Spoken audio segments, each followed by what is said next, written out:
قرأ الفاتحة. بسم الله الرحمن الرحيم.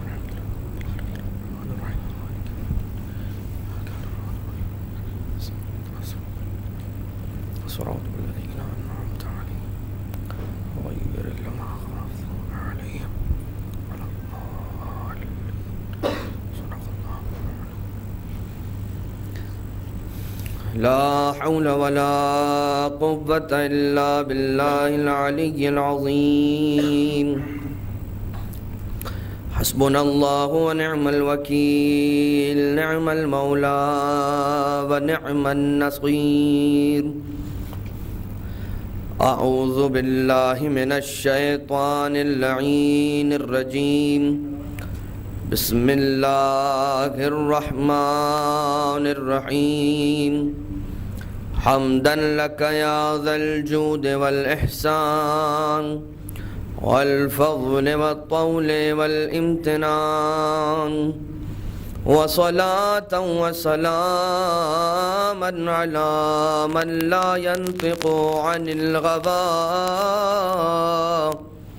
إن هو إلا وحي يوحى.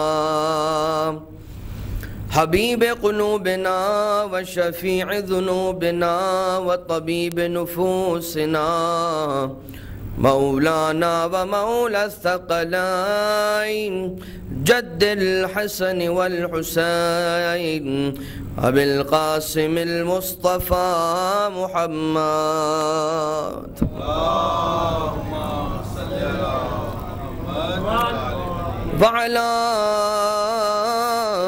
آله الذين أذهب الله عنهم الرجس وطهرهم تطهيرا. محمد لا سيما على الإمام المنتظر والحجة الثاني عشر، واللعنة الدائمة على أعدائهم أجمعين من الأزل إلى قيام يوم الدين. أما بعد، فقد قال الله تبارك وتعالى في محكم كتابه المجيد وفرقانه المبين وقوله الحق وهو أصدق القائلين. بسم الله الرحمن الرحيم. وما عندكم ينفد وما عند الله باق. الصلوات.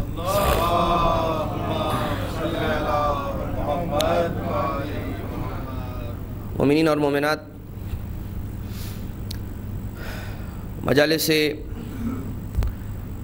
ادا کے سلسلے کی یہ پانچویں گفتگو ہماری، اور آج رات کی یہ خصوصیت بھی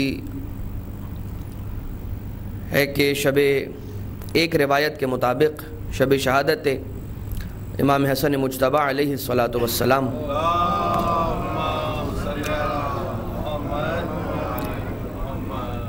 انشاءاللہ گفتگو کے دوران آپ کی سیرت طیبہ سے چند پیغامات گوش گزار کرنے کی بھی سعادت حاصل ہو جائے گی، مگر ہماری جو گفتگو جس عنوان کے تحت چل رہی ہے، زندگی در سایہ ایمان و اخلاق، مسلسل اس بات پر زور دیا جا رہا ہے کہ انسان اپنے علم کو بڑھائے تاکہ اس راستے کی معرفت ہو سکے، اس راستے کے بارے میں اسے جانکاری معلومات ہوں، اسے معلوم ہو کہ وہ کون سا راستہ ہے کہ جس راستے پر چلنے سے خدا کی رضامندی حاصل ہوتی ہے، اور جیسے جیسے اس کے علم میں اضافہ ہوتا ہے وہ علم تقاضا کرتا ہے عمل کا، اور جب انسان عمل خلوص سے انجام دیتا ہے تو پھر وہ براہ راست خدا کی بارگاہ سے مقبول ہو جاتا ہے۔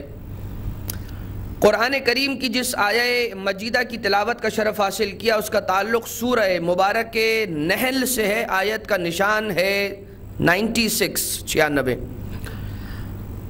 آیت نمبر 96 سورۃ النحل خداوند متعال کا یہ ارشاد ہے کہ بسم اللہ الرحمن الرحیم وما عندکم ینفد وما عند اللہ باق، وہ کچھ کہ جو تمہارے پاس ہے وہ ختم ہو جانے والا ہے، فنا ہو جانے والا ہے، ایکسپائر ہو جانے والا ہے، وما عند اللہ باق، اور جو خدا کے پاس ہے باق، باقی رہنے والا ہے۔ لہذا وہ کچھ کہ جو خدا تعالیٰ نے تمہیں یہاں استفادہ کر کے یہیں پر ختم کرنے کے لیے دیا ہے، اسے یہاں استعمال کرو، مگر چاہتے ہو اگر کہ کچھ ایسا ہو کہ جو ہمیشہ ہمیشہ کے لیے باقی رہے تو اسے خدا کی بارگاہ میں بھیج دو، جو بھی عمل انجام دو۔ اور یوں بھی علماء کرام نے، خاص طور سے علماء اخلاق نے اس بات پر بحث کی ہے، چاہے عمل اچھا عمل انجام دیا جائے چاہے برا عمل انجام دیا جائے، وہ دوبارہ سے اسی کی طرف پلٹا کرتا ہے، گھوم کر اسی کے پاس آتا ہے، پلٹ کر اسی کے پاس آتا ہے۔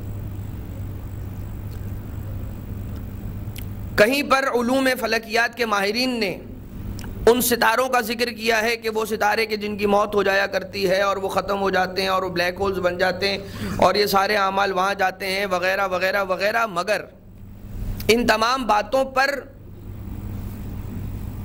اگر معلوم ہے انسان کو ٹھیک، مگر اس پر یقین کرنا، خدا تعالیٰ کی قدرت سے منحرف ہونا، یہ غلط ہے۔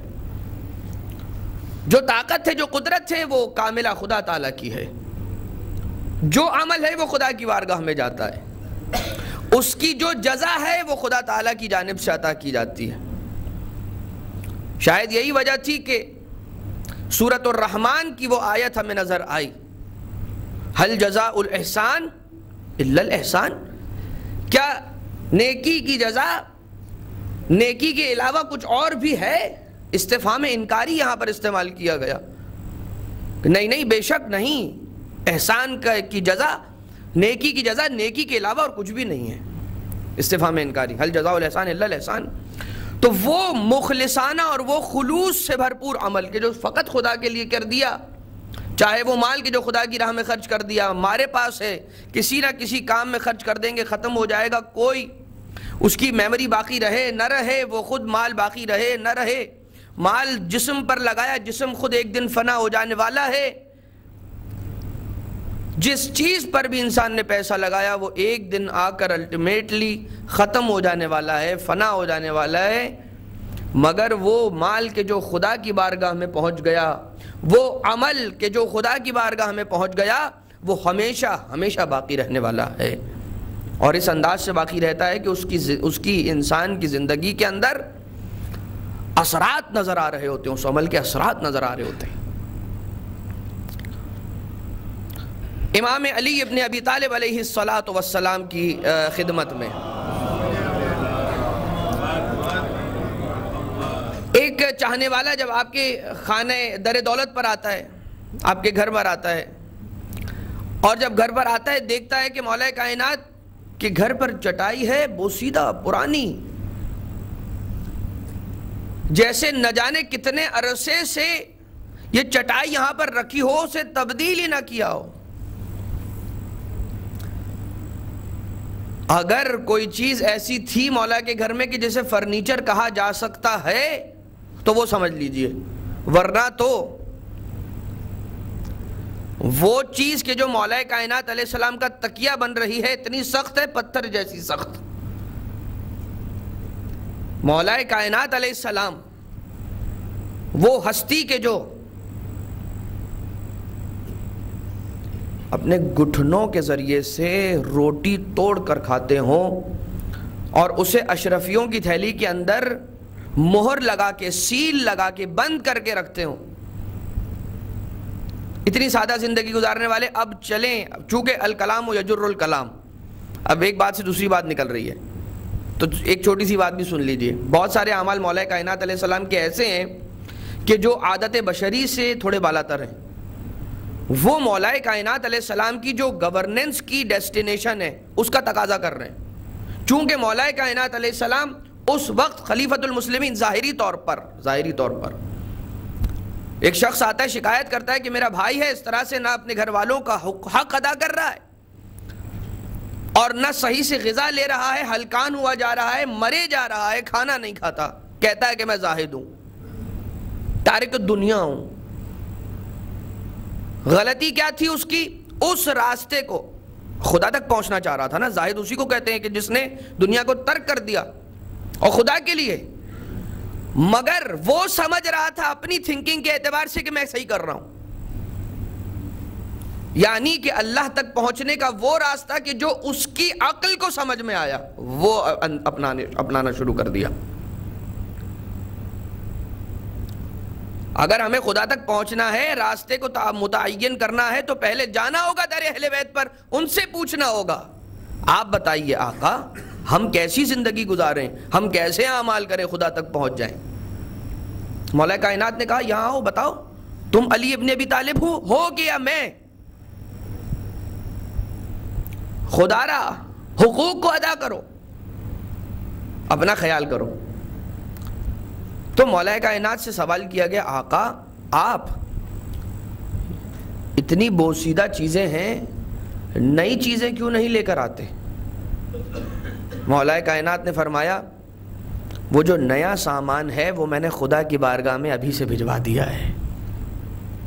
کہیں پر اس طرح سے آتا ہے، کہیں پر اس طرح سے تعبیر ملتی ہے کہ جو کرائے کا مکان ہوتا ہے انسان اس پر خرچہ نہیں کیا کرتا، یہ تو فانی دار ہے، یہ وہ گھر ہے کہ جہاں سے میں نے ایک دن چلے جانا ہے۔ دوبارہ سے وہی بات کہ جو کل کی مجلس میں یا اس سے ایک دن پہلے والی مجلس میں آپ نے سنی، انسان خدا تعالی آپ کو مفلس نہیں دیکھنا چاہتا، خدا تعالی نادار نہیں دیکھنا چاہتا۔ یہ جو واقعہ ہے اس سے ہمیں وہی پیغام لینا ہے کہ جو پیغام اس سے دیا جا رہا ہے، اور وہ پیغام یہ ہے کہ دنیا میں اتنے مشغول نہ ہو جاؤ کہ آخرت کو بھلا دو۔ دنیا میں اتنے مشغول نہ ہو جاؤ۔ آقا علی مرتضیٰ، خلوص کی بات ہو رہی ہے۔ نبی حضرت موسیٰ علیہ السلام خدا کے کلیم ہیں، کلیم اللہ ہیں۔ ایک مرتبہ اللہ تعالیٰ سے تقاضا کرتے ہیں، کہتے ہیں بار الہ مجھے ایک اپنی ایسی کسی مخلوق کی زیارت کروا، میں تیری ایک ایسی مخلوق کو دیکھنا چاہتا ہوں کہ جو خلوص سے فقط و فقط تیری عبادت کرتی ہو، کسی ایسی مخلوق سے میری ملاقات کروا۔ جناب موسیٰ کو بتلایا گیا کہ اے موسیٰ جائیے اور فلاں نہر ہے، وہاں پر ایک درخت ہے، اس کی ایک شاخ ہے، اس شاخ پر ایک پرندہ ہے، وہاں پر جب جائیں گے آپ تو آپ کو آپ کی مراد حاصل ہو جائے گی۔ جناب موسیٰ چلتے ہیں اور جس مقام کا بیان کیا گیا تھا اس مقام پر تشریف لے جاتے ہیں۔ جب پہنچتے ہیں تو دیکھا کہ درخت کی ایک شاخ ہے، اور وہ جو شاخ ہے وہ نہر کے عین اوپر ہے، بالکل اوپر شاخ، اور اس پر ایک پرندہ موجود ہے، بیٹھا ہوا ہے، مستقر ہے، اور ذکر الہی کرتا جا رہا ہے، خدا کا ذکر کیا جا رہا ہے۔ جناب موسیٰ علیہ السلام پہنچتے اور پہنچنے کے بعد اس پرندے کو دیکھتے اور اس پرندے سے ایک مرتبہ گفتگو کرنا شروع کر دیتے اور پوچھا کہ یہ بتا کہ تیری غذا کیا ہے، کھاتا کیا ہے؟ کہا میری غذا ذکر الہی کی لذت ہے، میری غذا ذکر الہی کی لذت ہے۔ کب سے یہاں ہے، کب سے خدا کا ذکر کر رہا ہے؟ کہا جب سے مجھے اس نے پیدا کیا اسی کا ذکر کر رہا ہوں، اسی کی یاد میں ہوں، اور میری یاد، میرا ذہن اس کے علاوہ کسی اور چیز کی طرف متوجہ ہی نہیں ہوتا۔ ٹھیک، غذا لذت در ذکر خدا، کب سے؟ جب سے میں پیدا ہوا ہوں خدا کا ذکر کر رہا ہوں، خدا کی یاد دل میں بسائے ہوئے، اپنی زبان سے جاری کیے ہوئے، ہزاروں مرتبہ خدا کا ذکر کرتا ہوں روزانہ۔ درست۔ اب جناب موسیٰ نے سوال کیا کہ اے پرندے یہ بتا کہ کیا دنیا میں، اس دنیا میں تیری کوئی خواہش بھی ہے؟ وہ پرندہ کہتا ہے ہاں اے نبی خدا میری خواہش ہے۔ دیکھیے یہاں پر رک کر اچھا پہلے خواہش سن لیجئے، میری یہ خواہش ہے کہ کبھی وہ دن بھی آئے کہ اس نہر سے بہتے ہوئے پانی کا ایک قطرہ پی سکوں، ایک قطرہ پی سکوں۔ اچھا اتنے سال ہوئے تو اس یہاں ڈالی پر بیٹھا ہے، پانی اور تیری چونچ میں کچھ زیادہ فاصلہ بھی نہیں ہے، تو نے ایک قطرہ آپ بھی نہ پیا اس نہر سے کہ جو تیرے بالکل پاس سے گزر رہی ہے؟ کہا نہیں۔ وجہ؟ وہ پرندہ کہتا ہے یا نبی خدا، میں یہ خیال کرتا ہوں کہ کہیں ایسا نہ ہو کہ اگر میں نے پانی کا ایک قطرہ چکھ لیا تو کہیں ایسا نہ ہو کہ اس کے ذائقے کی وجہ سے اس لذت ذکر خدا کو بھلا دوں، اس وجہ سے میں اس احتمال والے قطرے کو بھی نہیں پی رہا کہ جس کے بارے میں یہ احتمال ہے، خیال ہے کہ اگر میں نے وہ پانی کا قطرہ پی لیا تو ذکر خدا کی لذت میں کوئی کمی واقع ہو جائے، یا میں پانی کی لذت کو، پانی کے ٹیسٹ کو اتنا یاد کر لوں، یا پانی کا ٹیسٹ میرے ذہن میں اتنا غالب آ جائے کہ لذت ذکر خدا کو بھلا دوں۔ بہت سی مرتبہ ایسی چیز کا ذکر کیا جا رہا ہوتا ہے کہ شاید اس کی وقت ہی ہمیں نہیں پتہ ہوتی۔ خدا کے ذکر میں، مناجات میں جو لذت ہے، یہ اتنی بڑی نعمت ہے کہ جو بہت کم افراد کو حاصل ہوتی ہے۔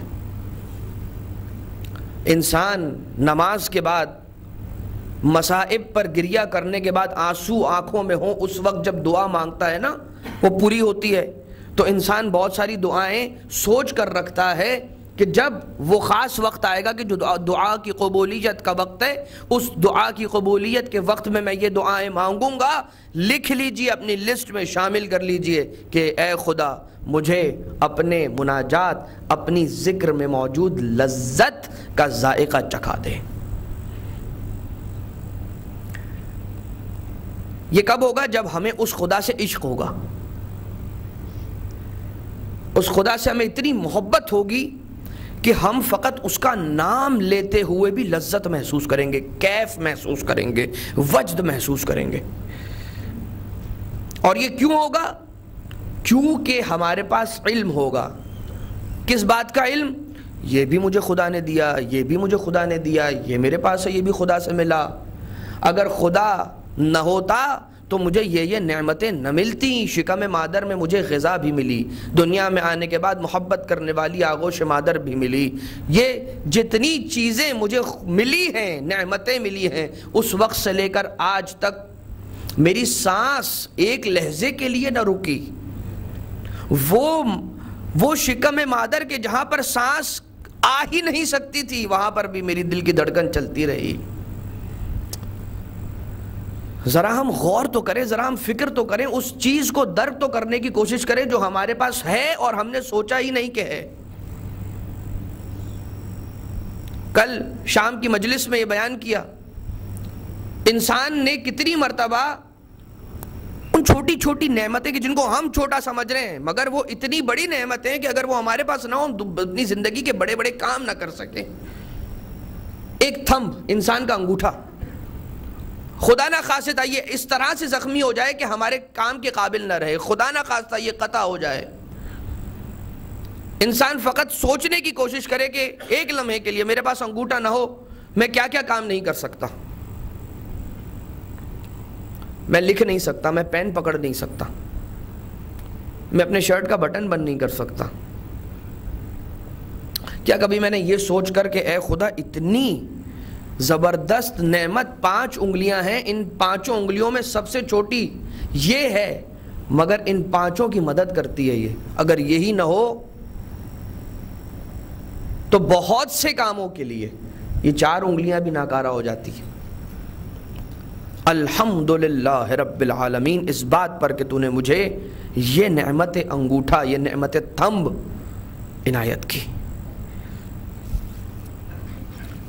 تو یہ اخلاص، یہ علم کہ جو خدا تک پہنچا رہا ہے، یہ ایمان کا کمال کہ جو انسان کو خدا تک پہنچا رہا ہے، یہ جب مرحلہ آ جائے گا خدا سے عشق ہو جائے گا، خدا سے محبت ہو جائے گی، تو پھر اس کے علاوہ کچھ اچھا ہی نہیں لگے گا، اس کے علاوہ کچھ پسند ہی نہ آئے گا، دل کو بھائے گا ہی نہیں۔ ہاں، یہ سنتے ہوئے تاکہ بات مکمل ہو جائے، ہم اس حق کے کلمے سے کسی باطل کی طرف نہ چلے جائیں کہ ہمیں محبت خدا کے علاوہ بھی رہے گی، ایسا نہیں ہے کہ دوسروں سے محبت کرنا چھوڑ دیں گے، مگر ایک تبدیلی، ایک چھوٹا سا چینج، اور وہ یہ کہ میں خدا سے اگر عشق کروں گا تو دوسروں سے نہیں کر سکوں گا، نہیں، ایسی بات نہیں ہے، مگر یہ ہوگا کہ اب میری خود پسند ناپسند نہ رہے گی، میں جس چیز کو پسند کروں گا خدا کے لیے، ناپسند کروں گا خدا کے لیے، کام انجام دوں گا خدا کے لیے، ترک کروں گا خدا کے لیے،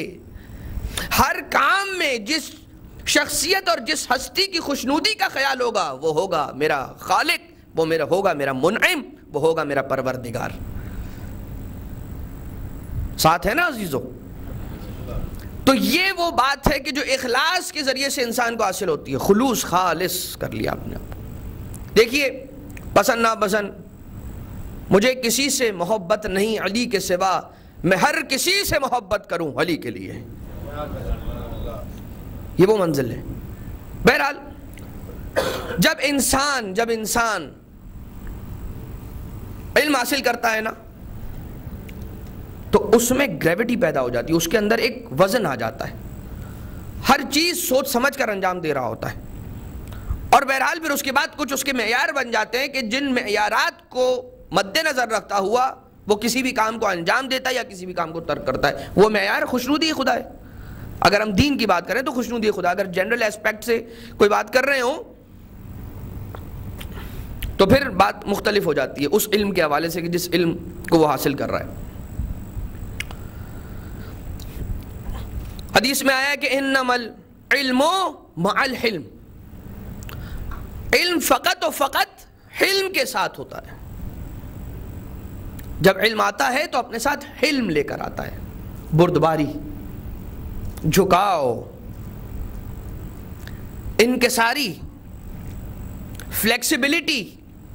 علم، انما العلم مع الحلم، علم فقط و فقط علم کے ساتھ ہی انسان کو فائدہ دیتا ہے۔ یہی وجہ ہے کہ جو جاہل ہوتا ہے جتنا زیادہ اس کا جہل ہوگا اتنی ہی جلدی وہ ریئیکٹ کرے گا، اور جتنا بڑا عالم ہوگا، جتنا جاننے والا ہوگا، زیادہ اس میں گریوٹی ہوگی، وہ اس میں وزن ہوگا، اتنا جلدی ریئیکٹ نہیں کرے گا کسی بات پر۔ اچھا، یہ تو بات ہو گئی علم ہے، علم کے ساتھ، مگر بیلنس ہے زندگی میں یا نہیں؟ ہر وقت ہر جگہ ہر کسی کے ساتھ جھک کر چلنا ہے؟ نہیں، ضروری نہیں ہے کیسا ہو۔ کیوں؟ تکبر بہت بری بات ہے، مگر دین یہ سکھاتا ہے التکبر مع المتکبرین عبادہ۔ اگر کوئی متکبر آ جائے تو پھر اس کے سامنے، اس کے ساتھ انسان میں بھی سٹفنس آ جائے۔ کیوں؟ یہ جو عزت متکبر آ کر اسے پامال کرنے کی کوشش کر رہا ہے، مومن کی عزت، یہ عزت خدا تعالی کی امانت ہے اس کے پاس، حرمت مومن۔ التکبر مع المتکبرین عبادہ، اور ان تمام احادیث اور ان تمام نصیحتوں کا جو ریفلیکشن ہے وہ ہمیں ائمہ علیہ الصلوۃ والسلام کی حیات طیبہ میں، لائف ہسٹری میں نظر آتا ہے۔ ان دونوں باتوں، انما العلم مع الحلم اور التکبر مع المتکبرین عبادہ، دونوں چیزیں ہمیں امام حسن مجتبیٰ علیہ الصلوۃ والسلام کی حیات طیبہ میں نظر آتی ہیں۔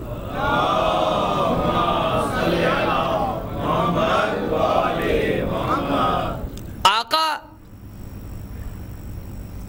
مدینہ منورہ میں تشریف فرمائے، دیکھیے دنیا کی جتنی بھی قسم کی واشنگز ہیں نا وہ اچھی ہیں،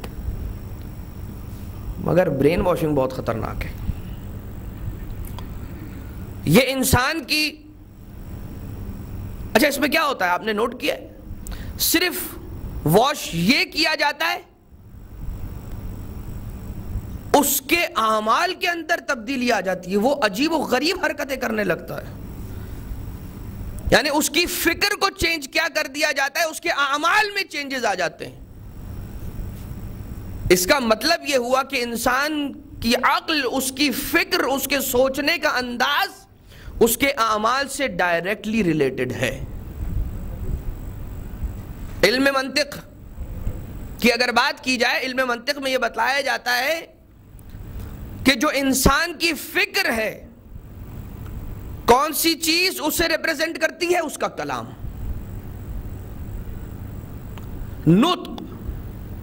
نطق مینز بولنا. ناطق، قرآن ناطق، بولتا قرآن. نطق کو صحیح کرنا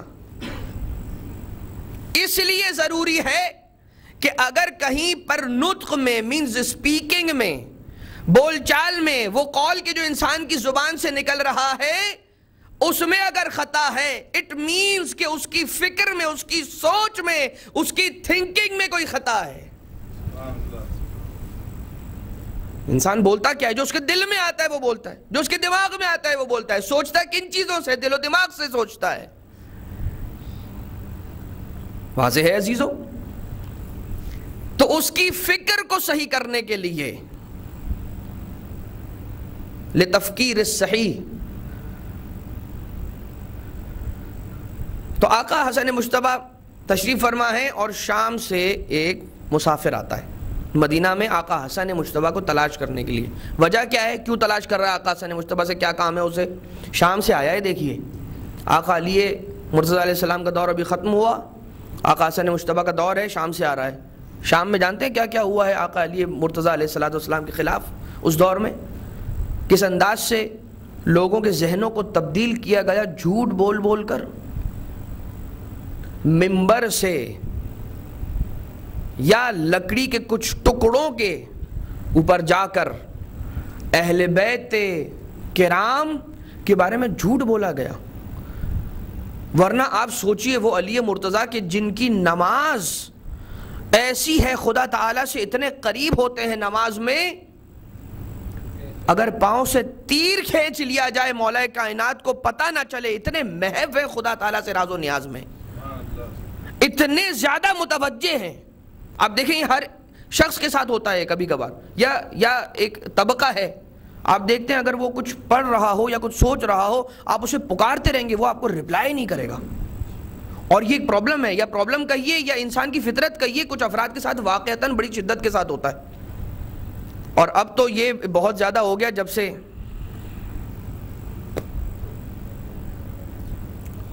والد بلا رہا ہے، بیٹا جی ڈیڈی.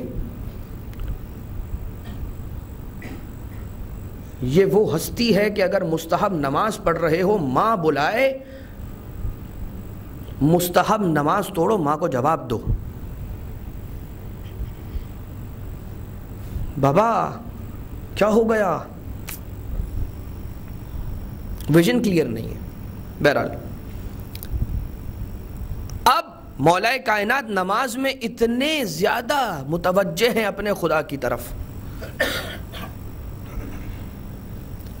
تو جو نماز نہ پڑھتا ہو اس کی اس قسم کی حکایات اور باتیں کیسے آ سکتی ہیں؟ مولا کائنات نے حالت رکوع میں زکوٰۃ دی،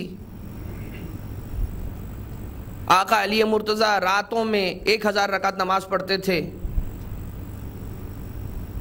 مگر جب شہادت مولا کائنات جو مسجد کوفہ میں ہوئی، حالت سجدے میں ہوئی، حالت نماز میں، جب یہ خبر شام پہنچی، کچھ افراد یہ کہتے ہوئے نظر آئے، اچھا کیا علی نماز بھی پڑھتے تھے؟ اللہ اکبر، نعوذ باللہ من ذالک. برین واش کر دیا گیا، لوگوں کے دماغ کو، ذہنوں کو محبوس کر دیا گیا. ورنہ آپ یقین رکھیے دنیا میں جہاں کہیں پر بھی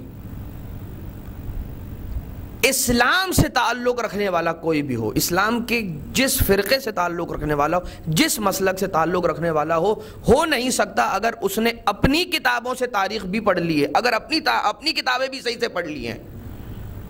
تو یہ ہو نہیں سکتا کہ اہل بیت سے محبت نہ ہو اس کے دل میں، یا کم سے کم لیسٹ پاسبل یہ ہو کہ ان باتوں پہ یقین نہ کرے۔ بہرحال وہ شخص آتا ہے، شام سے آیا تھا، پوچھا حسن مجتبیٰ کہاں ہیں؟ بتلایا وہ تشریف فرما ہیں، یا گھوڑے پر سوار تھے یا تشریف فرما تھے، بہر کیف۔ وہ شخص پہنچتا ہے اور پہنچنے کے بعد پوچھا آپ حسن مجتبیٰ ہیں؟ کہاں؟ ہاں میں ہی، حسن ابن علی ابن ابی طالب۔ ایک مرتبہ جب اس نے اپنی زبان کھولی تو نازیبہ الفاظ نکلنا شروع ہو گئے، جان بوجھ کر مولا کائنات، مولا امام حسن علیہ السلام کو اپنی زبان سے اذیت دے رہا ہے، سب و شتم کر رہا ہے، نازیبہ الفاظ کہہ رہا ہے۔ آقا حسن اتنی بردباری کے ساتھ، اتنے حلم کے ساتھ، انما العلم مع الحلم، اتنے حلم اور اتنی جھکاؤ انکساری کے ساتھ مولا سن رہے تھے اس کی ساری باتیں۔ اسے ایک مرتبہ محسوس ہوا کہ شاید حسن مجتبیٰ علیہ السلام یہ سوچ رہے ہیں کہ میں کسی اور سے مخاطب ہوں۔ ایک مرتبہ آپ کی ابا کو کھینچا، کہا یہ سب کچھ میں آپ سے کہہ رہا ہوں۔ آقا حسن مجتبیٰ نے جھکی ہوئی نگاہوں سے کہا کوئی مسئلہ نہیں، کہو تم کیا کہنا چاہتے ہو، تم لگتے مسافر ہو، کوئی حاجت ہو تو بتاؤ، حسن مجتبیٰ اس حاجت کو پورا کرے گا۔ کوئی تکلیف ہے، کوئی ضرورت ہے، بتاؤ، پورا کرے گا۔ ایک مرتبہ دوستوں کی طرح سے اسے لے کر جاتے ہیں اور اس سے بات چیت کرنا چاہتے ہیں۔ اتنی محبت کے ساتھ آقا حسن اس کے ساتھ پیش آتے ہیں۔ جاتے جاتے جس شخص سے اس نے آقا حسن مجتبیٰ کا پتہ پوچھا تھا، کہتا ہے خدا کی قسم جب مدینہ منورہ میں داخل ہوا تھا حسن مجتبیٰ کا مجھ سے بڑا کوئی دشمن نہ تھا، اب جب جا رہا ہوں مجھ سے زیادہ حسن مجتبیٰ کی محبت کسی کے دل میں نہ ہوگی۔ اتنی محبت کیسے آ گئی؟ یہ اخلاق، یہ آقا حسن کا اخلاق۔ مگر یہ اخلاق آیا کیسے؟ اس انکساری، اس حلم، اس فلیکسیبلٹی کی وجہ سے، اس برداشت کی وجہ سے، اس جھکاؤ کی وجہ سے۔ پھلدار درخت کی شاخ جھکی ہوئی ہوتی ہے۔ اور یاد رکھیے وہ افراد کے جو فوراً سے لڑنے جھگڑنے پر آ جاتے ہیں، یہ ان کے لیے لمحہ فکریہ ہے۔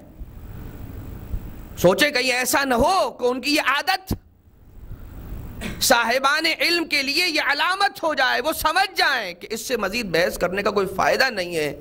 جہالت اس کے غصے کی شکل میں نظر آ رہی ہے، جہالت اس کے اوور ریئیکشن کی شکل میں ہمیں نظر آ رہی ہے۔ ورنہ اگر سمجھدار ہو، خاموشی کے ساتھ، محبت کے ساتھ بات کرتا ہے، چیزوں کو باتوں کے ذریعے حل کیا جاتا ہے۔ تو دوسری جانب مدینہ منورہ میں التکبر مع المتکبرین عبادہ، دوسری جانب مدینہ منورہ میں بلایا گیا تمام کے تمام علماء کو، اور جب یہ درباری علماء آ کر اس دربار میں جمع ہوئے، سب کے سامنے ایک ایک تھیلی درہم و دینار سے بھری، اشرفیوں سے بھری ہوئی رکھ دی گئی۔ مدینہ میں موجود جتنے بھی تھے سارے کے سارے آئے، حسن مجتبیٰ علیہ السلام نہ آئے۔ بلایا گیا، آقا حسن کو گھر سے بلوایا گیا پیغام دے کر۔ جب آقا آتے ہیں تو آنے کے بعد یہ ملعون کے جو وہاں پر موجود تھا وہ یہ کہتا ہے کہ میں جانتا ہوں کہ آپ بلائے بغیر کیوں نہ آئیں، اتنی تاخیر ہو جائے تاکہ میرا سارا خزانہ ختم ہو جائے اور پھر میرے پاس آپ کو دینے کے لیے کچھ نہ ہو۔ ٹھیک، آقا حسن مجتبیٰ خاموش ہیں، کچھ نہ کہا۔ ایک مرتبہ اپنے غلام کو بلایا اور غلام کو بلانے کے بعد کہا یہ بتلاؤ کہ ابھی تک ہم نے کتنی رقم بانٹی ہے۔ بتلایا اتنی رقم ہے۔ کہا ابھی تک کل ملا کر جتنی رقم ہم نے لوگوں میں بانٹی ہے اتنی ملا کر اکیلے حسن مجتبیٰ کے سامنے لا کر تھیلیاں رکھ دو۔ آقا پر میری جان قربان، آقا پر میری روح قربان۔ خدا کا شکر ادا کرنا چاہیے واقعتاً ہمیں کیسے ہادی اور کیسے رہنما، کیسے رہبر ملے۔ معصومین پہ کرے عصمت و طہارت، راستہ کھول دیا، راستہ بتلا دیا کہ جو درباری عالم ہوا کرتا ہے اس سے اپنے دین کو بچا کر رکھنا۔ یہ حدیث کا مفہوم بتا رہا ہوں، کیونکہ جو درباری عالم ہوگا وہ دین کے عوض، وہ پیسے کے عوض اپنا ایمان، اپنا دین بیچ دے گا، اور پھر ایسے ایسے فتاوی سامنے آنے شروع ہو جائیں گے کہ جو اسلام کی توہین کا سبب ہوں گے۔ دراصل وہ بک چکے ہیں۔ انسان یہ سوچتا ہے کہ ایسے فتاوی مفتی فلاں فلاں نے دیا، تو یہ کہیے مفتی نہیں تھا، مفتی نما تھا۔ آقا حسن مجتبیٰ ایک مرتبہ کھڑے ہوتے ہیں، واپس جانا چاہتے ہیں،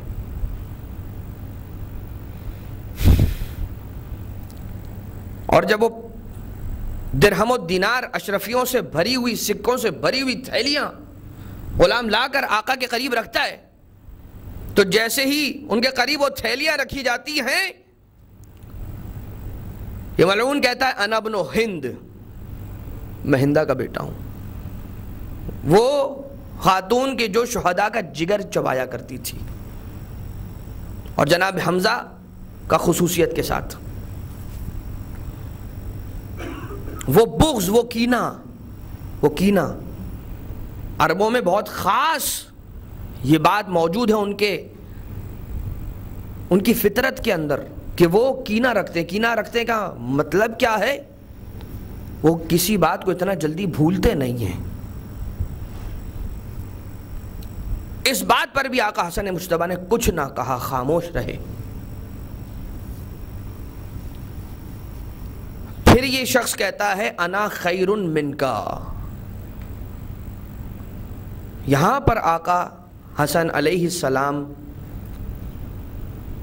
نے کلام فرمایا، علی کا لال ہے، کوئی کلام بغیر حکمت کے نہیں ہو سکتا۔ مولا نے فرمایا معاذ اللہ ان اقول انا خیر منکا، خدا کی پناہ، العیاذ باللہ کہ میں تجھ سے یہ کہوں کہ میں تجھ سے بہتر ہوں۔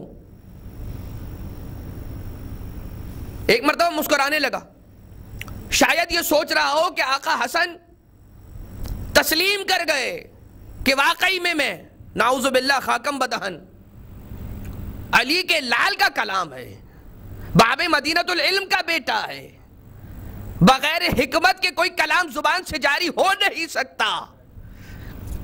آقا فرماتے ہیں خدا کی پناہ، العیاذ باللہ کہ میں یہ کہوں کہ تجھ سے بہتر ہوں۔ مقابلہ وہاں ہوا کرتا ہے کہ جہاں پر دو ایک کیٹیگری کی چیزیں ہوں، جہاں دو ایک نوعیت کی چیزیں آ جائیں، ان کے درمیان مقابلہ ہو۔ تو وہ ہے کہ جس کا تعلق اس گھر سے ہے کہ جس گھر کے قریب سے نیکی کا گزر نہ ہوا، خیر کا گزر نہ ہوا۔ ہم وہ گھر سے تعلق رکھتے ہیں کہ جس گھر سے کسی برائی کا ذکر نہ ہوا۔ انما یرید اللہ لیذھب عنکم الرجس اہل البیت ویطہرکم تطہیرا کی آیت کے مصداق ہیں۔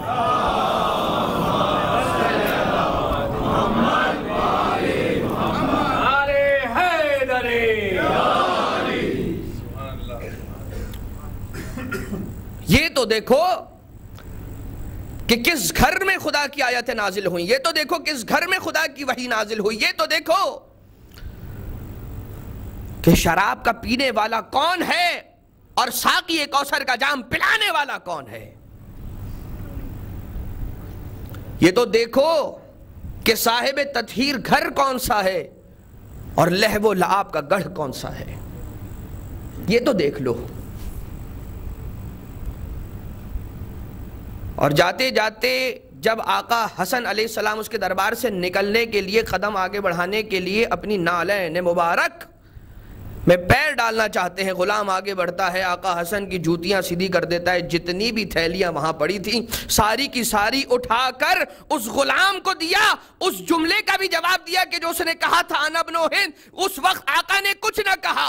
ایک غلام نے جب آقا حسن کی نالین مبارک کو سیدھا کیا, یہ ساری کی ساری رقم اٹھا کر اس ایک عمل کے مقابلے میں دے دی. دیتے دیتے کہا انا ابن فاطمہ الزہرا.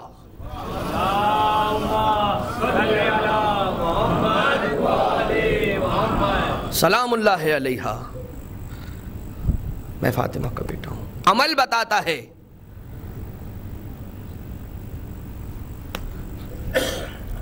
بس آقا وہاں سے چلے جاتے ہیں. مگر دیکھیے دوسرے امام ہیں, کانسپریسیز کا دور تھا, اور سیاست نہیں کہوں گا, مکاری کہوں گا. مکاری اپنے عروج پر تھی, اور اس انداز سے امام حسن علیہ السلام کو اذیتیں پہنچائی گئیں کہ جس کی مثال نہیں ملتی.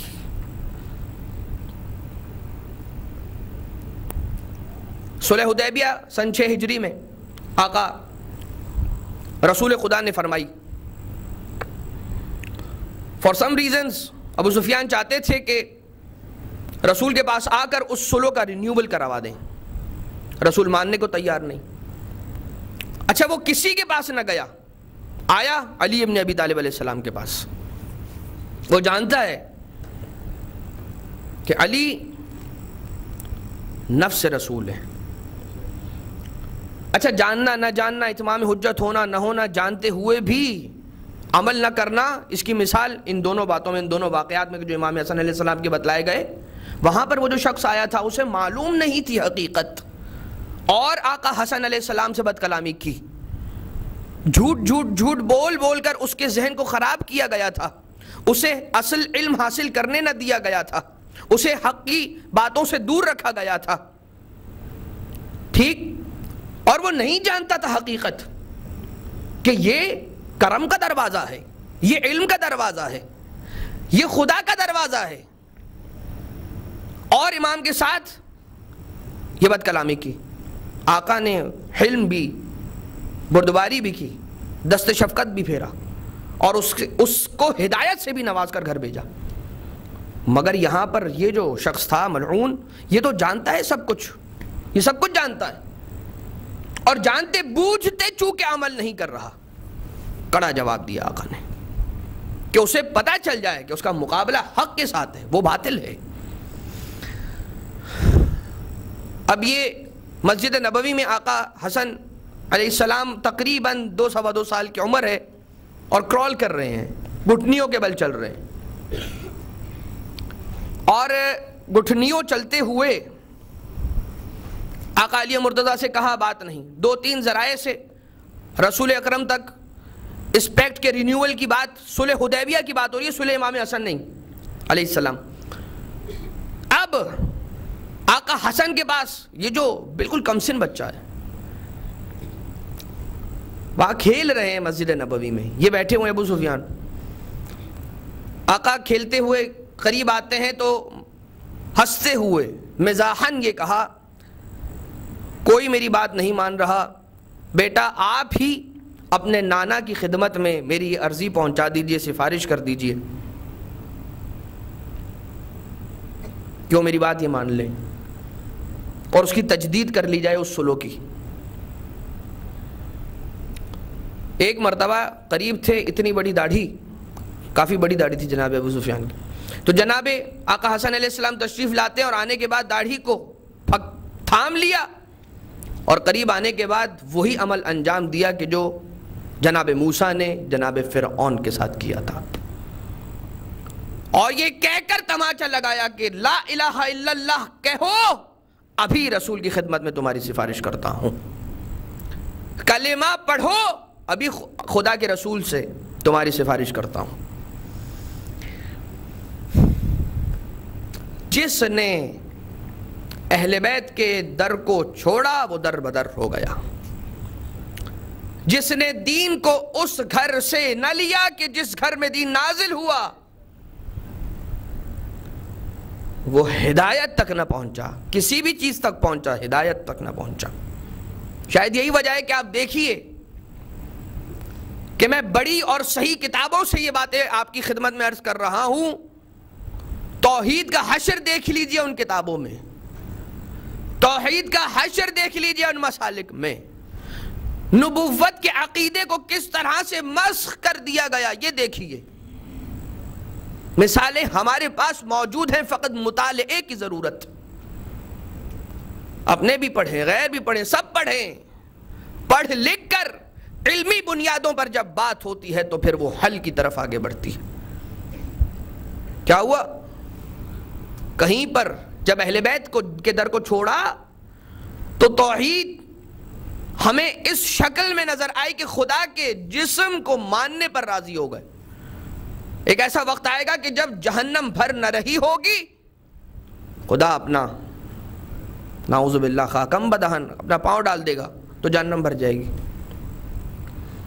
نعوذ باللہ خدا جسم نہیں رکھتا، جسم کی قید سے آزاد ہے، بالاتر ہے، منزہ، پاک ہے۔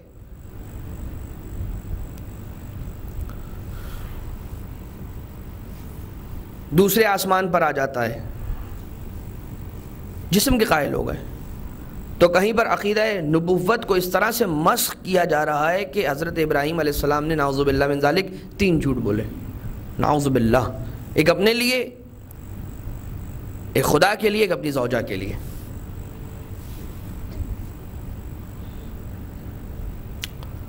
اور میدان حشر میں حضرت ابراہیم علیہ السلام موجود ہوں گے، کوئی چاہنے والا قریب سے گزرے گا، کہے گا یا ابراہیم یا نبی اللہ، میری سفارش کی التجا ہے۔ حضرت ابراہیم کہیں گے کہ ابھی وہ 3 جھوٹ، نعوذ باللہ نعوذ باللہ، جب اس کا حساب ہو جائے گا تب میں پاک ہو جاؤں گا، اور اس کے بعد پھر کہیں تمہاری سفارش کرنے کے قابل، نعوذ باللہ من ذالک۔ حضرت موسیٰ کلیم اللہ معصوم، ان کے بارے میں مسلمانوں کی صحیح کتابوں میں لکھا ہوا ہے، مجمع عام میں لباس سے عاری ہو جایا کرتے تھے۔ اللہ اکبر، حیا و شرم و کرامت کا پیکر، شرافت کا پیکر، ان سے ایسی باتیں منسوب کی جائیں۔ خود نبی اکرم کے بارے میں ایسی ایسی باتیں لکھی ہوئی ہیں صحیح کتابوں میں کہ میں نہیں انہیں یہاں پر ذکر کر سکتا، زبان اجازت نہیں دیتی، انسان کی شرافت اجازت نہیں دیتی۔ بلکہ میں تو بعض اوقات یہ کہا کرتا ہوں، شاید ایک جگہ پر بھی کہہ چکا ہوں، کہ انسان چاہے اس کا تعلق مسلمان کے کسی اور مسلک سے نہ ہو، کسی غیر مسلم سے پوچھا جائے کہ جو ذرا سی ریڈنگ کرتا ہو مسلمانوں کی کتابوں کی اور رسول کے ان اوصاف کو پڑھا ہو کہ وہ رسول کے جن پر اتنے پتھر برسائے گئے، لہو لہان ہو گئے، جناب جبریل آ گئے، ان دونوں پہاڑوں کو ملا دیا جائے، رسول خدا نے کہا میں ان کے درمیان رحمت بن کر آیا ہوں، زحمت نہیں دینا چاہتا، ہاتھوں کو اٹھا کر دعا کی، ہدایت کی دعا فرمائی۔ وہ نبی عفو درگزر کا پیکر، اسوہ حسنہ، انما بعثت لاتمم مکارم الاخلاق، کہ درجے پر فائز جو مسلمانوں کو، جو اپنے بندوں کو، جو خدا تعالیٰ کی خلقت کو اخلاق کے بہترین درجوں پر فائز کروانے کے لیے تشریف لایا ہو، مبعوث کیا گیا ہو، علم و حکمت و دانائی کو پھیلانے کے لیے جو رسول آیا ہو، کوئی غیر مسلم بھی ایسی باتیں تسلیم نہیں کرے گا جو بعض اوقات اپنے ہی کہہ جاتے ہیں۔ مسئلہ کیا ہے جانتے ہیں؟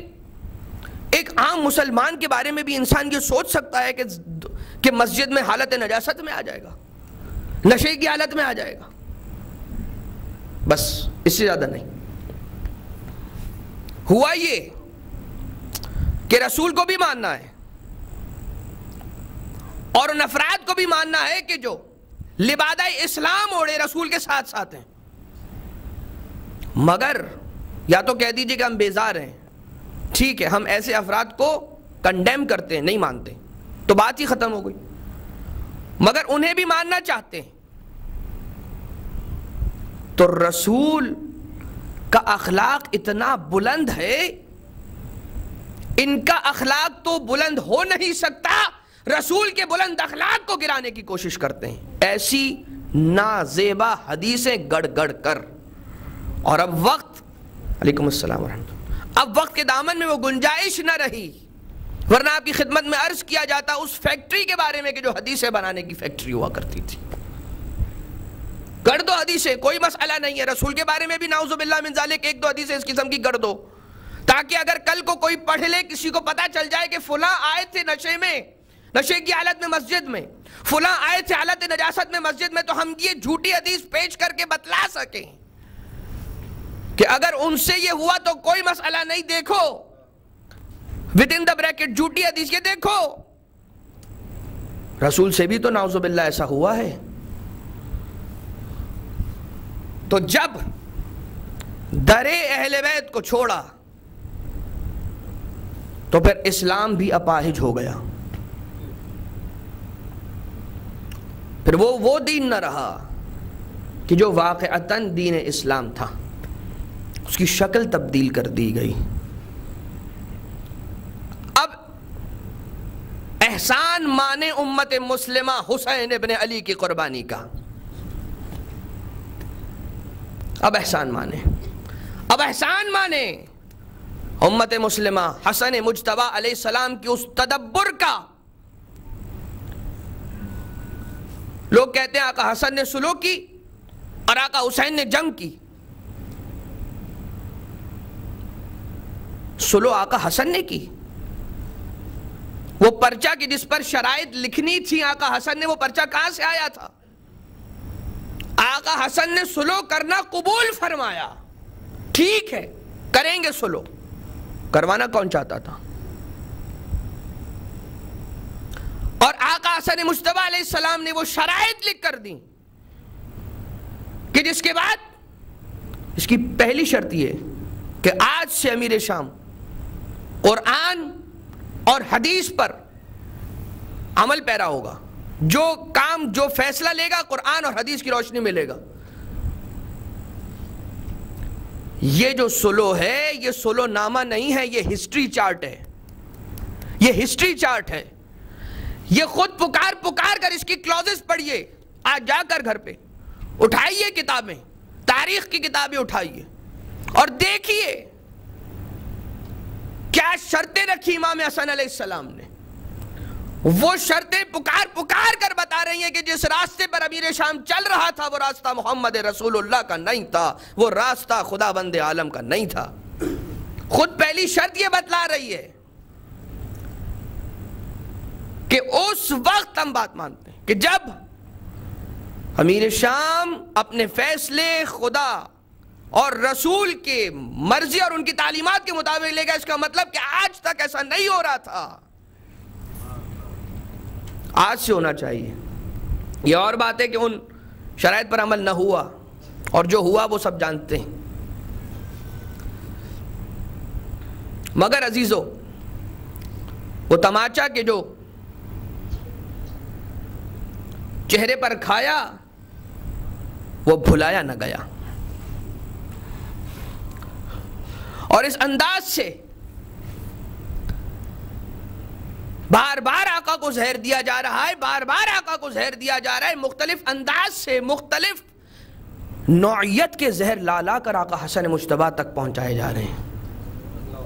کبھی غذا میں زہر دیا جا رہا ہے، کبھی پھل میں زہر دیا جا رہا ہے، کبھی اس لاٹھی میں موجود نیچے وہ لوہے کا ٹکڑا کے جس کے اندر کہ جس کو زہر آلود کر کے آقا حسن مجتبی کو دیا جا رہا ہے. سارے اماموں میں کوئی ایسا امام نہ تھا کہ جسے 7 مرتبہ زہر دیا گیا.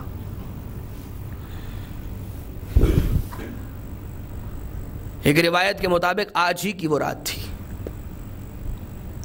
اور چند مراجع کرام اغی وحید خراسانی، اغی صافی گل پیگانی، آج کی رات شب 7 سفر کی یہ رات شہادت امام حسن علیہ السلام کی تاریخ پر تاکید دیتے نظر آتے ہیں. ہمارے پاس ایک تاریخ 28 سفر کی بھی ہے، مگر چونکہ ایک روایت آج کی رات کی ہے آئیے آقا حسن مجتبیٰ کا پرسہ پیش کریں زینب کبریٰ کی خدمت میں، حسین ابن علی کی خدمت میں۔ جب 6 مرتبہ آقا کو زہر دیا گیا، بار بار وہ زہر آقا کے کلیجے کو کاٹ رہا تھا۔ آقا حسن مجتبیٰ کا جگر ہے، بار بار اس زہر کا سامنا کر رہا ہے۔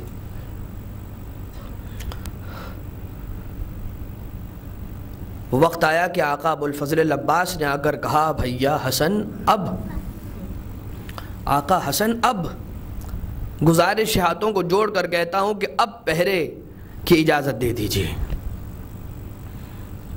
آقا عباس کو پہرے کی اجازت ملی۔ اب کسی کو اجازت نہ تھی کہ آقا حسن مجتبیٰ کے قریب آ سکے، اور پہرا جب عباس کا پہرا ہو،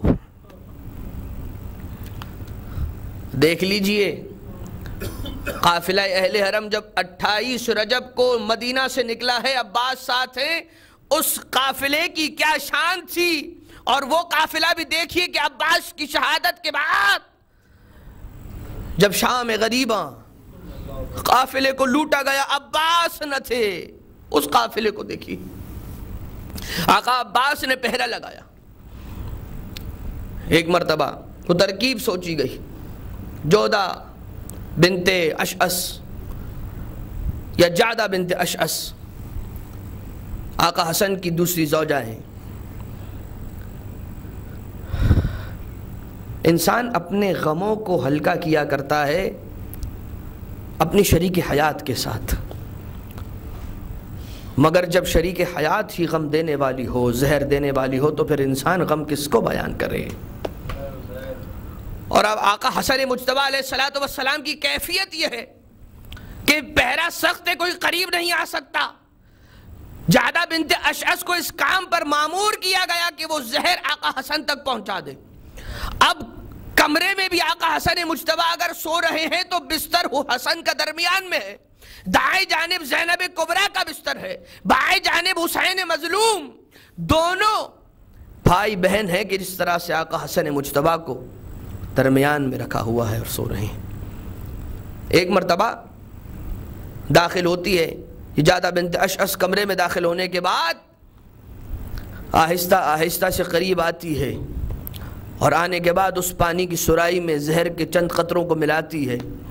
کہا یہ جاتا ہے اس ملعون نے اس زہر کو بادشاہ روم سے منگوایا تھا، اور اس نے یہ زہر دیتے ہوئے کہا تھا کہ اگر یہ زہر جاری پانی میں بھی ملا دیا جائے کسی نہر میں تو اس نہر کی ساری مچھلیاں مر جائیں۔ یہ زہر آقا حسن مجتبیٰ کے پانی میں ملایا گیا۔ رات میں جب آقا حسن مجتبیٰ ایک مرتبہ کروٹ بدلتے ہیں، پیاس کی شدت کو محسوس کیا، پانی کی سرائی کی طرف آگے بڑھنا چاہتے ہیں، بہن زینب کی آنکھ کھل جاتی ہے۔ جیسے بھائی کی کروٹ کو محسوس کیا، زینب کبریٰ حسین مظلوم سے تو محبت کرتی تھی، مگر حسن سے بھی محبت کم نہ تھی بی بی کی۔ ایک مرتبہ جناب زینب نے کہا، بھیا حسن لائیے میں آپ کو پانی کا جام دیتی ہوں۔ آقا حسن نے کہا نہیں بہن، شاید علم امامت سے جانتے تھے کہ یہ وہی جام ہے کہ جس جام میں زہر موجود ہے، کہیں ایسا نہ ہو میری بہن کے ذہن میں وہ خیال ساری زندگی رہ جائے کہ یہی کوزہ میں نے اپنے ہاتھوں سے بھائی کو دیا تھا۔ الغرض آقا حسن نے پانی کو دیکھا، مگر پانی کو دیکھ کے کچھ پڑھنا شروع کرتے ہیں، اللہ یہ پانی کو دیکھ کر پڑھنے کی دعا تو نہ تھی آقا۔ کہا انا للہ و انا الیہ راجعون، پانی کو پیا گیا، یہاں سے پانی کی سرائی زمین پر گری، آقا حسن مجتبیٰ منقلب ہو کر بستر پر گرے۔ یہاں سہارا دینے کے لیے حسین آگے بڑھتے ہیں، قریب میں موجود تشت ہے، تشت لایا گیا، آقا حسن مجتبیٰ کے جگر کے ٹکڑے کٹ کٹ کر اور اس تشت میں آ جاتے ہیں۔ زینب کبریٰ نے کلیجے کے ٹکڑوں کو ایک مرتبہ گرنا شروع کیا، ٹکڑے جگر حسن کے 72۔ ایک مرتبہ حسن مجتبیٰ نے کہا بہن زینب ام فروہ کو بلا لائیے۔ جب جناب ام فروہ آتی ہیں، 13 ماہ کا قاسم ہے کہ جو گود میں ہے، کہا ام فروہ کل میرے قاسم پر کڑا وقت آئے گا، یہ تعویذ لو، اس کے بازو پر باندھ دو، کل جب وہ وقت آ جائے اس تعویذ کو کھول لینا۔ اللہ رے مظلومیت حسن و حسین، آقا اپنی مظلومیت کے وقت بھی کربلا کو یاد کر رہے ہیں۔ ہائے کربلا کہ جہاں میرا حسن، جہاں میرا حسین اکیلا ہو جائے گا۔ حسن کا جنازہ گھر سے چلا، روضہ رسول کی طرف جاتا ہے، مگر ایک مرتبہ جنازہ رکا، تیر کمانوں میں کھچے، 70 تیر حسن کے جنازے میں پیوست ہو گئے۔ یہ جنازہ عزیزو، جنازہ جب گھر سے نکلتا ہے تو پلٹ کر گھر میں واپس نہیں آیا کرتا۔ یہ عجیب جنازہ ہے، پلٹا گھر کی جانب آیا۔ زینب کبریٰ نے حسن کے جنازے سے تیروں کو نکالنا شروع کیا، حسین بھی وہاں موجود ہیں۔ آئیے بی بی آج مدینہ میں اپنے ایک بھائی حسن کے جنازے سے تو تیروں کو نکال رہی ہے، مگر کل میدان کربلا گلے میں رسن ہے، حسین کے لاشے کے قریب سے گزرتی ہیں، کہتی ہیں بھیا حسین معاف کرنا۔ ارے کل مدینہ میں بھیا حسن کے لاشے سے تیروں کو نکالا، ارے تیرے جنازے سے تیروں کو نہیں نکال پائی، ہاتھ پسے پشت بندھے ہیں، گلے میں رسن ہے، بھیا بہن کو معاف کرنا۔ الا ولعنۃ اللہ علی القوم الظالمین وسيعلم الذین ظلموا أي منقلب ينقلبون۔ بار اللہ تجھے واسطہ محمد و آل محمد کا ہمارے اس توسل کو اپنی بارگاہ سے مقبول و منظور فرما۔ بار اللہ تمام مریضوں کو شفایابی عنایت فرما، امراض جسمانی اور روحانی سے ہم سب کو نجات عنایت فرما، رزق و روزگار کے مسائل میں مبتلا افراد کی مشکلات کو حل فرما۔ اے خدا ہمیں اپنی زندگیوں کو اہل بیت علیہم السلام کی تعلیمات کے مطابق ڈھالنے کی توفیق عنایت فرما۔ بار الہ بڑھتے ہوئے ظلم کے خاتمے کے لیے اپنے حجت کے ظہور میں تعجیل فرما۔ قلب نازنین امام زمانہ کو ہم سب سے راضی و خوشنود فرما، امام کے اعوان و انصار میں شمار فرما۔ ربنا تقبل منا انک انت السمیع العلیم وتب علینا انک انت التواب الرحیم۔ ایک سورہ فاتحہ کی التماس سے مرحومہ عطیہ شبیر اور جملہ مومنین مومنات شہداء ملت جعفریہ مراج اعظام رحم اللہ من قرأ الفاتحہ۔ بسم اللہ الرحمن الرحیم، الحمد للہ رب العالمین الرحمن الرحیم مالک یوم الدین، ایاک نعبد و ایاک نستعین، اہدنا الصراط المستقیم صراط الذین انعمت علیہم غیر المغضوب علیہم ولا الضالین۔ بسم اللہ الرحمن الرحیم، قل هو اللہ احد اللہ الصمد لم یلد ولم یولد ولم يكن له كفوا أحد۔ بسم الله الرحمن الرحيم، قل هو الله أحد الله الصمد لم يلد ولم يولد ولم يكن له كفوا أحد۔ بسم الله الرحمن الرحيم، قل هو الله أحد الله الصمد لم يلد ولم يولد ولم يكن له كفوا أحد۔ اللهم اغفر للمؤمنين والمؤمنات والمسلمين والمسلمات الأحياء منهم والأموات، تابع بيننا وبينهم بالخيرات إنك مجيب الدعوات إنك على كل شيء قدير برحمتك يا أرحم الراحمين.